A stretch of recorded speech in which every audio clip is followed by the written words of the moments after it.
victims, husband and wife. You want in? Yes, I would like that very much. Motor vehicle accident. The other victim's behind us. 41-year-old female. Lacerations to her face, contusions on her chest and abdomen. She was behind the wheel when she lost consciousness. She has 3 centimeters full thickness scalp plaque extending to her hairline. Heart rate's normal.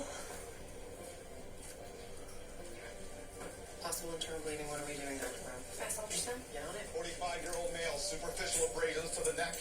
Appears that he's dislocated his hip.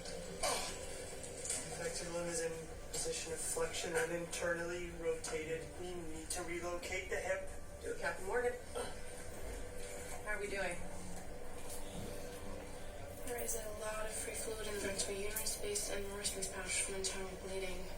Let's get her into R1. When you're done, join us, Dr. Murphy. Okay. Where are they taking my wife? She has internal bleeding, so they are taking her to surgery. Today is our 10-year anniversary. Tell them not to let her die. The woman is my everything. She's all I have. Oh! We use a small tool called a laparoscope, kind of like a metal straw. We go in through here, here, and here. Everything gets tucked back inside, and we're done. It only leaves a few small scars. How long have you had a stiff neck? A couple days. Been feeling tired or have back pain? A little bit of both, I guess. I'm going to test your reflexes.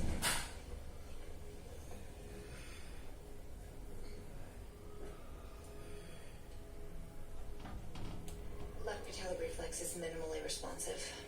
What's that mean? We might have to postpone the surgery. We're going to run some tests. If everything checks out and we figure out why you have pain and fatigue, we'll operate.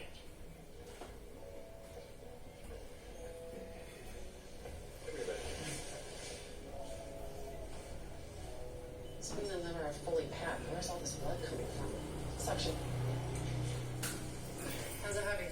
His hip has been relocated. He asked me to tell you not to let her die.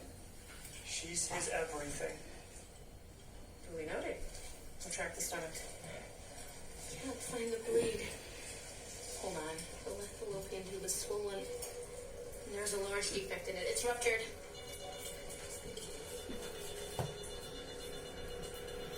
Our labs came back negative, but Finn's fatigue and left leg weakness suggest a viral or bacterial infection.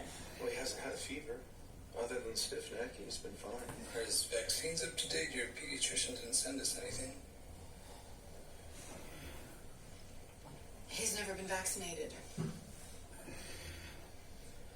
But my niece came down with long-term intestinal problems after getting a shot.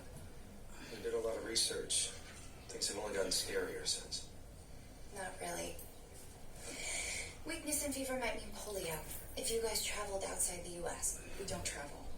And we reduce his exposure to infectious disease by putting him in a public school where he's surrounded by vaccinated kids. That's herd immunity.